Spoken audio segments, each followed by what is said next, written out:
Okay, so this is our last panel. Last but not least, and we're so thrilled to have everyone with us here to finish up the program. So the name of this segment is Reflecting on the 23rd Anniversary and Looking Ahead.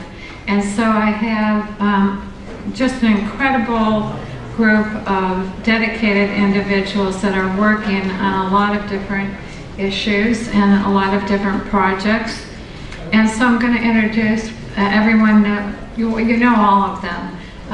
But John Field, founder of the Feel Good Foundation, Jay Winnick, co-founder of 9/11 Day, Beth Hillman, president and CEO at the 9/11 Memorial Museum, and then Jason Graham, the medical examiner. And I had mentioned earlier in the day that for the most part, everyone sitting on the panel, we've had very long-standing, trusting, and collaborative relationships with. And it's been certainly my honor and the honor of our staff to work with them. So I thought we'd talk a little bit about, what's happened this year. We're all working on different projects, sometimes together. But I thought, John, you've been very busy, pushing for more funding for the World Trade Center Health Program. Can you talk to that? No. We were doing a press conference in July in DC to get $3 billion for the World Trade Center Health Program. So try to follow me on this. This is a correction, this $3 billion. We have enough money in the World Trade Center Health Program to make it to 2090. We don't have enough money in the World Trade Center Health Program to make it to the end of 2027. So let me explain that. In 2015, when we got the bill passed and extended to 2090, that was great. Any bill that's more than 10 years, you got to fund the pay for the first 10 years. We run short of our pay for, because every year after the 10th year goes in the president's budget, the omnibus. But to prove that there was no abusive spending or fraud, we have enough, and that would end in 2025, or in the 10 years. We have enough to make it to 2027. We're not going to wait until 2027. We're going to get it done this year. And I'll promise you my one kidney on that. If we wait till 2027, doctors, nurses, case managers, and others would go and find jobs. They got to put food on their table. People that go to the World Trade Center Health Program, that go once a month, twice a month, they'll go every 4 or 5 months.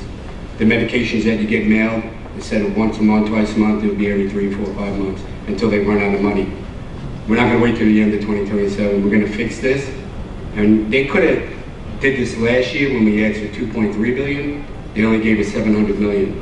But that $700 million allowed Pentagon employees to get into the program who were excluded for years. So we're proud of that.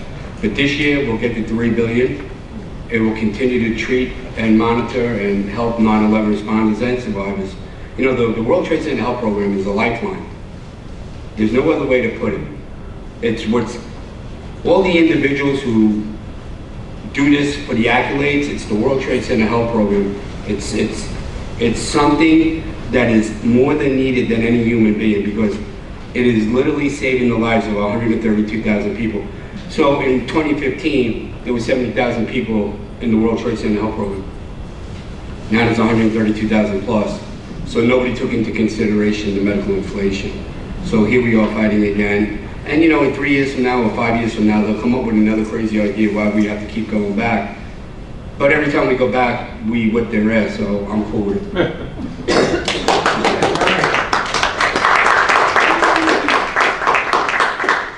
Other than that, Mary, I just, this year I spent looking pretty. One more tattoo, right? No, let's not kid ourselves. We're 23 years removed from 9/11. It's not getting better. So if you don't have a sense of humor, you're screwed. If you have post-traumatic and you're fighting it, you're screwed. Embrace it. Use it as your superpower. The 9/11 community continues to lose people daily. This Saturday at 10 o'clock at my park on Long Island, we're adding 317 names in a calendar year. In a calendar year. So if you don't have that sense of humor when you keep getting piled on, it's really hard to help the masses. And my heart bleeds for 132,000 people, plus another couple 100,000 that aren't even in the program, that don't even know it about. What we didn't talk about earlier today is right after 9/11, those who went to school, lived or worked in Lower Manhattan, so many of them moved out of the city right away. They just moved. They were scared. They didn't know if we were going to get attacked again. Let's concentrate on that. Here's another thing. TV ads suck. They just suck. You know what works? Boots on the ground. Put people going to every building, handing out flyers. Connect. Be a human being and connect with these people in Lower Manhattan. That's how you get people into the program. Don't show up for an event and then leave. Because people don't care how much you know. They want to know how much you care. And by caring, that means put your foot on the ground, knock on every door, and show them that you care. And that's how you get people in the program.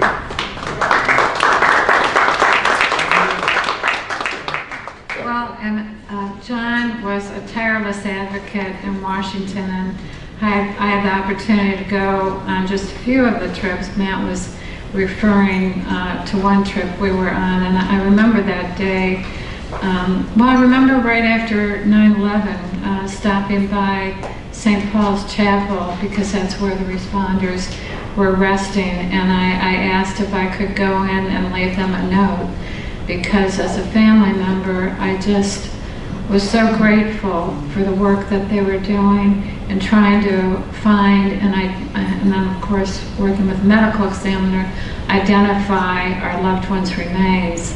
And so when I was there in Washington that day that Matt was referencing, we did a lot of work and pushing for the 9/11 Commission, and spent 3 years there getting it not just established, but legislated and then funded. And so I thought as my Irish family would say, they were giving us a lot of malarkey, that office. And I said, I spent a lot of time in Washington, and I might have used a word I shouldn't have at the time, but I said, as I'm not a responder and I'm not a survivor, I'm a family member.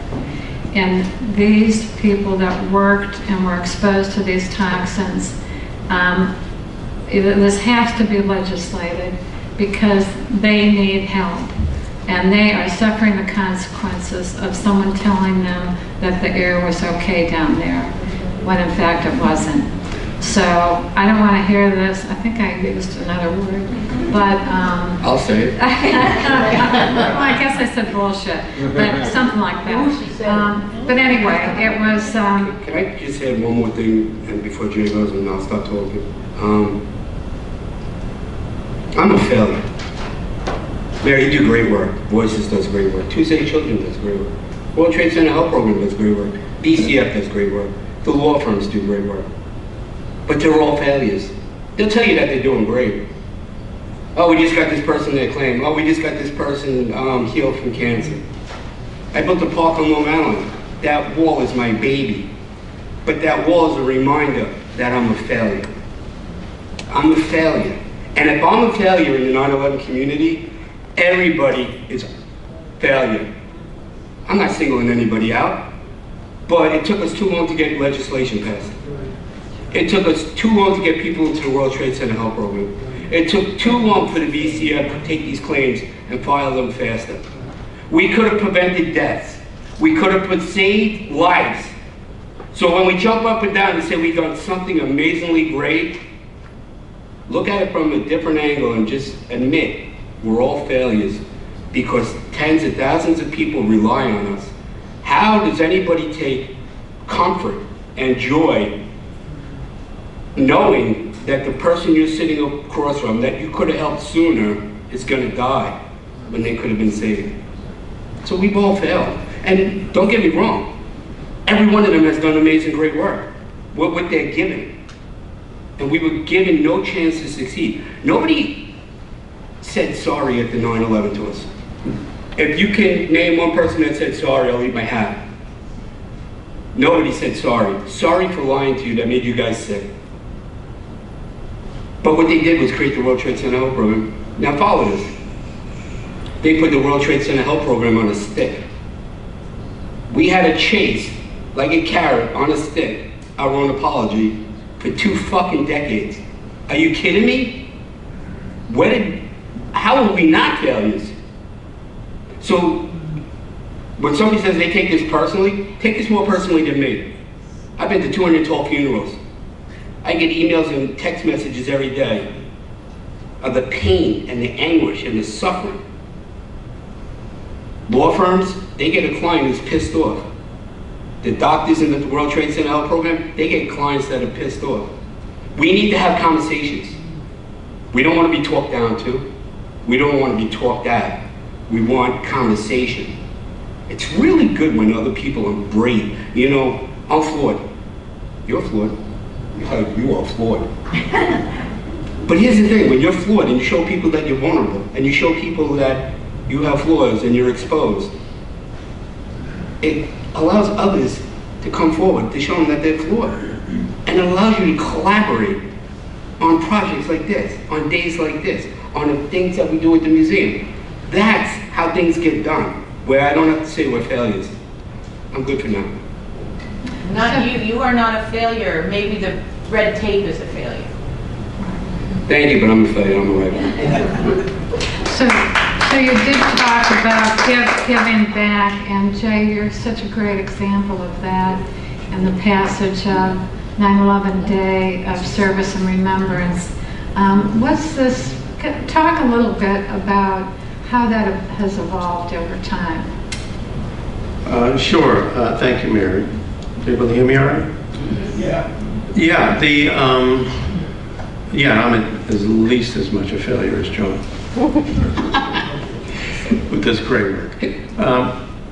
For those who don't know, the anniversary of 9/11 is recognized under federal law as a National Day of Service and Remembrance. Like some of John's work, it took us years to achieve that, but in 2009, Congress and then President Obama signed it into law. So the anniversary of 9/11 is one of only 2 in the country so recognized under federal law as a day of service, along with MLK Day. And it has grown into something pretty extraordinary. It's by far the largest annual day of charitable engagement in the nation's history. Tens of millions of people doing good deeds on 9/11 to honor our loved ones. And that's really something. That's special. That's people each 9/11 stepping forward to do any kind of good deed. Sometimes it's part of an organized activity, sometimes it's self-directed, but it's happening, and it's happening in all 50 states, and it grows and it grows and it grows. And it honors not only those who we lost, like my brother who was a first responder and so many others, but also those who are injured and those who have since been sickened, as well as the rescue and recovery workers and the volunteers who step forward to get this nation back up on its feet. So this observance really has legs because it does continue to grow. There have been 100 million or so people born since 9/11 in this country. And our goal is to establish this ritual that can be handed on from generation to generation so that we help future generations fulfill the nation's promise to never forget. And those are, 2 simple words, but they're so powerful if there is action behind them. And so far, we're seeing a lot of action. I mean, as some of you know, tomorrow aboard the Intrepid, there'll be, well, between the 11th and the 12th, there'll be about 5,000 volunteers coming to pack meals that will go to food banks in New York as some people's way of giving back on 9/11 in recognition of our losses, in recognition of the tragedy, but more importantly, how the nation came together in response. That's what the Day of Service is equally about. It's both remembrance and service. Anybody in this room old enough to remember the way it was after 9/11? We were not red states and blue states. We didn't focus on our differences. We focused on our common humanity. We came together as Americans. We came together as a global community. People from dozens of countries died. It was something that none of us had ever seen before. So all year long, we work on this initiative to bring people together on 9/11. To focus on an education program that's used in thousands of classrooms all over the country, talking about the intersection of community service and civic engagement and the history of 9/11. And there's no end in sight. This meal pack that I mentioned that will be on the Intrepid tomorrow is happening in 21 cities across the country.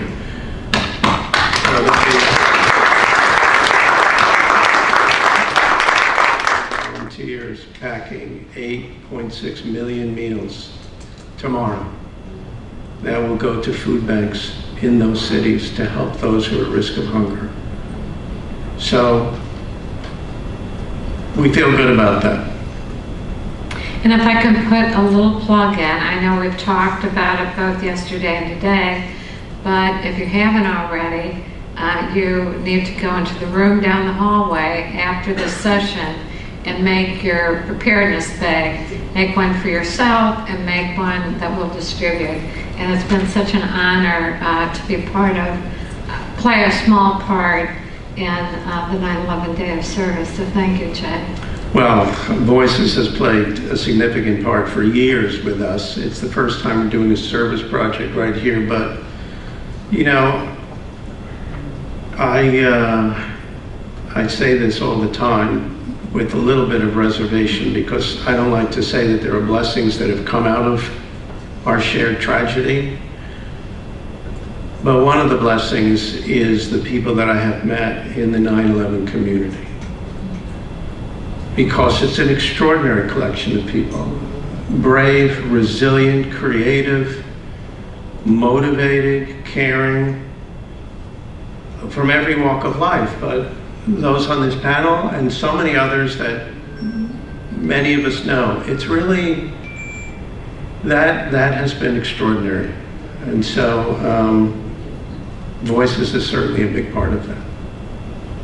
Thank you. And Beth, last year, you were new to us, right?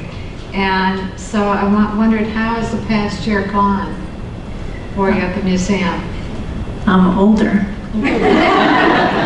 The museum is older too. I want to thank you, Mary and Frank and everybody, actually for everything that you've taught me since I landed, and everybody at the Memorial Museum. We have an extraordinary staff. We're a sticky institution. We hang on to people, like the 9/11 community hangs on to people who were either thrust into it or chose to become a part of it. And it's been an extraordinary journey for me. I also think that there's some failure with respect to us. I don't think we've told all the stories of 9/11 yet. We still have collecting to do. We still have storytelling to do. We still have people to reach. We haven't yet inspired an end to the hatred and intolerance that caused 9/11. We're still working on that one too. And that's just motivation to try to work harder, to be honest. So this year, one thing that changed for us, the museum turned 10 in terms of getting older there, where in May we recognized the 10th anniversary of the dedication of the museum. And right now we've had almost 24 million people visit the 9/11 museum.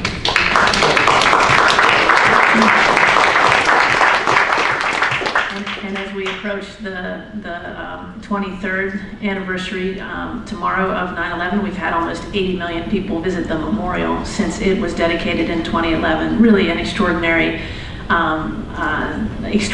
evidence of how much what so many of you here have been so deeply affected by is the source of compelling history and intense interest from people in New York City who come with reservations sometime. We are trying to get more New Yorkers to visit us. We have a new initiative, New York First Mondays. Every Monday, first Monday of the month is free for New Yorkers. We're going to work to expand that. We know the best marketing is free, so and we want folks to come to visit us. We also want to continue to be able to use the revenue we can generate from the museum to keep the memorial free and open to the public and support all the things that we do, whether Tribute in Light or outreach to the community, including today is Community Day over at the Memorial Museum. We have folks from many of the organizations here reaching out to make sure that they learn more about the World Trade Center Health Program. As you know well from that previous panel and some of the numbers that John was just citing there, maybe a third of the people who are eligible, that we think are eligible, are actually registered. So there's definitely room to go there. And we know we have a convening power, we have an attraction, we have the people who come, actually, they're interested. So I think that's something we need to do better on too. And just a quick note too, something I'm really excited about. I came as an educator. I think it's really important. That second part of our mission to commemorate will be center stage tomorrow, when we'll welcome family members back for the reading of the names and the tolling of the bells at those moments. We've also added a moment of tribute in the Memorial Glade at 2:30 in the afternoon to recognize the 9/11 communities so affected by the aftermath, the survivors, the community members, the rescue and recovery workers, the volunteers, everybody who came to the site and has been so affected since. And that's something we just started last year. But I'm excited about the educational piece. Jay mentioned how much work 9/11 Day has done to reach out into the community. We have worked hard to expand our educational reach, and this year's digital learning experience, every year on the anniversary, we create another film. It's about 30 minutes long. It has first-person accounts of 9/11. We've done it for 8 years now. We've reached about 4 million students. We need your help to reach more. It's free, 911memorial.org/DLE. It's released broadly tomorrow. We've already screened it with 400 or 500 teachers who download it ahead of time and decide whether they're going to use it in their classrooms. And we know we need to reach new generations because of all those people who are too young to remember what happened on 9/11, who don't understand why or what it was, and who don't recognize what's also been mentioned already today, the courage and the compassion and the unity that characterized so many responses to 9/11. We want to keep telling those stories too. So anyway, I'm grateful for the chance to be there at this time, this anniversary season, and I feel the burden of trying to continue to work on the things that, I don't know if I'd go quite so far as the failure language that John likes, but I definitely say, the biggest room in the house is the room for improvement, and I think, we always we have space to do better, and everybody, whether they've been there a short time like me or a very long time, everybody knows that and wants to do better too. I want to pick up on your mention of the next generation. We have student interns throughout the year, but in the summer, one of the projects our students do that are high school and college students is they create a film. They pick a topic, they do interviews, and then they create a video, all about 9/11. So it might be about memorials, it might be about responders, or whatever the topic might be. But we realized there was a turning point where when they put that film together, the graphics were like horrendous, and of course they show this film to their parents and the public, and we thought they're going to be running out of the room when if they play that film. So we had to tone it down a bit. But we realized at that point they really needed the graphics to really understand the scope of what happened that day. And so much of the historical, what's that room called? The exhibit, the historical exhibit? Yes. Does that, it tells the story to the next generation. And are there challenges with that? I mean, how do you navigate that? No. Yes, and we wrestle with this all the time. Jan Ramirez is here, our chief curator, and her colleague Amy Weinstein too, who's been here most of the day. I mean, they could tell you lots of stories about the challenges of seeking to present what are difficult images, difficult stories. But I don't think that young people think they live in an unchallenging world, or that that difficult experiences and trauma is reserved only for a rare few. I think they realize, there are real challenges out there, and they're likely to face difficult things. And I think that we can, with care, with teachers and parents who listen, and communities that listen to those young people and see when they're ready and what they're ready to learn, I think we can reach them in lots of ways. I do think that in-person learning of the museum is just extraordinary. Actually encountering the monumental artifacts of the museum and the very personal artifacts of the museum, along with all those digital images and video and audio and all the rest that you all know well, I think it's incredibly powerful, and it helps people integrate what they see and learn more than some mere flat retelling that doesn't engage them in that space. Thank you. And Jason, I talk a lot about our ongoing relationship with the medical examiner, and there was some conversation earlier about Stephanie connecting that family in Africa. But we've had this relationship. There's things that you can do and things you can't do. So I think it's at that point you turn it over to us. And like Beth, you're the third in your position that we've worked with. So what's it been like for you taking the helm? Well, I had two very good teachers, and was in a position to be able to, I think, reasonably be prepared to step into this role. And thank you for the opportunity to be here. It means a lot to me and to our agency, and we have such a special relationship with Voices and with all of the families going back to the very beginning.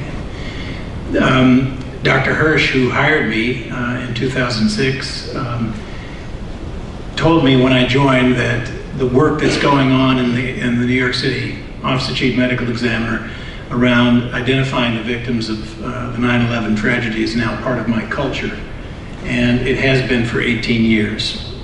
And this always is an opportunity each year for me and for our entire agency to reflect on the commitment that Dr. Hirsch made to the families in the very earliest days after 9/11, and that was a commitment that was carried on by my predecessor, Barbara Sampson, and one that I and our entire team carry on today, and that's to do whatever it takes for as long as it takes to identify all the victims of the 9/11 World Trade Center disaster. And I also reflect at this time of year, particularly around what I believe to be the greatest forensic scientists in the world, who are working tirelessly and have been for 23 years to do what we can through a successive series of failures, multiple times potentially before we have a success in identifying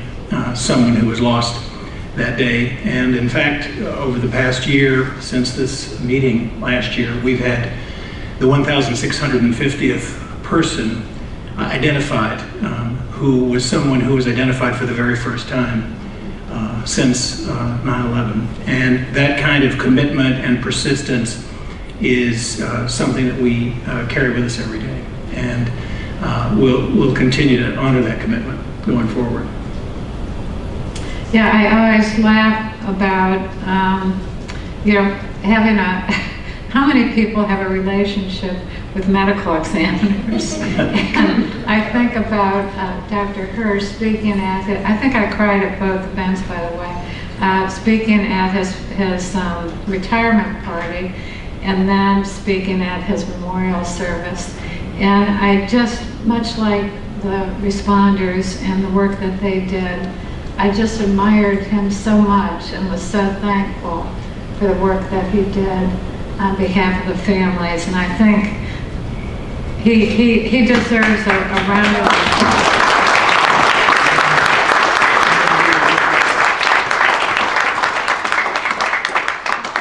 But he really set the tone, he made the commitment, and I'll always we'll always all be grateful for that. Where do things stand now with regard to the number of people that have been identified and the number that have not been identified? There have been 1,650 people identified. That represents 60% of those who perished in 9/11. So 40% of those who died have not had remains that have been identified and able to be, their families, have some element of closure in that regard. So 60% of people have been identified. Well, one of the things that, as a social worker, I was always very committed to providing continuity of care. And, I think what we're seeing now, what happened recently with the announcement of the plea bargain, is that a lot of agencies that work with the families, when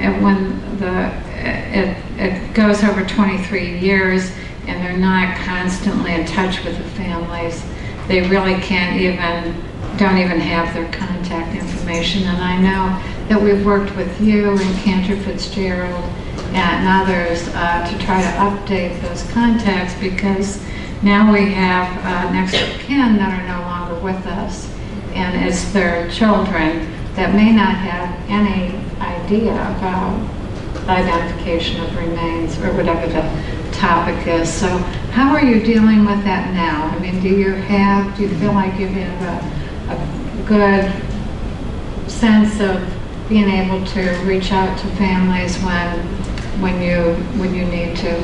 Well, I think that's been one of the invaluable pieces with respect to our relationship with Voices, is the ability to connect to the entire community of 9/11 family members, and so that's been really a valuable part of our relationship. And we have Dr. Jennifer Odian here in the audience today, who is one of our primary points of contact for families at all times, trying to reach our office to inquire and to potentially visit the remains repository. So we are available to meet with families and talk to them anytime about anything that's on their mind. And we utilize outreach through the community organizations like Voices to be able to try and reach families. So when you think about, you talked about failures, but what have been some of your successes? I'm going to start with you, John. I met you. Frank paid me to say that. Oh, yeah. Personally, I donated a kidney to a complete stranger. That's all I need to do.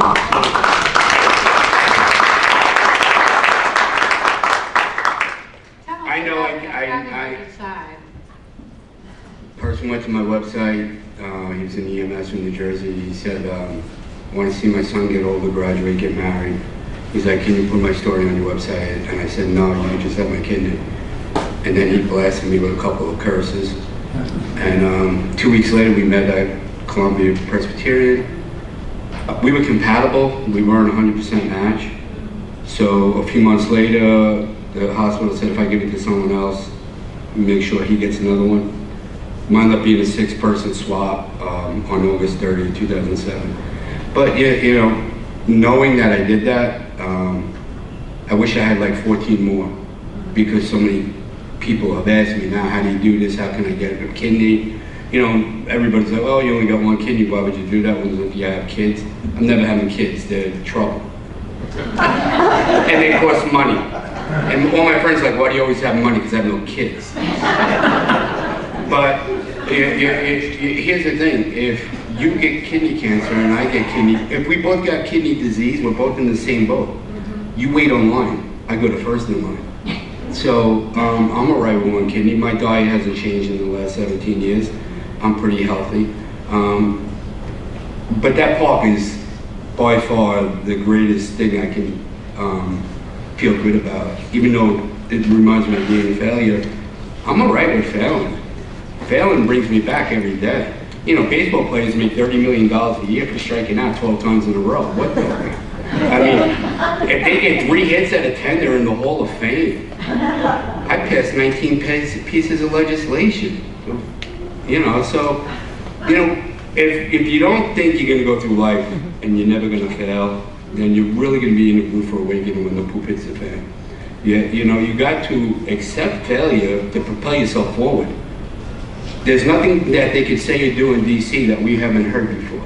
There's nothing in the 9/11 community that I haven't heard or seen. So I'm prepared to fail to make sure I help somebody. It's just the way of life. You know, break down strip the titles for everybody. Man, woman, Republican, Democrat, black, white, tall, short, skinny, fat, whatever. Remove all the titles. We're human beings, and the true spirit of the human being is to give of yourself. And when you fail at giving of yourself, you suck as a human being.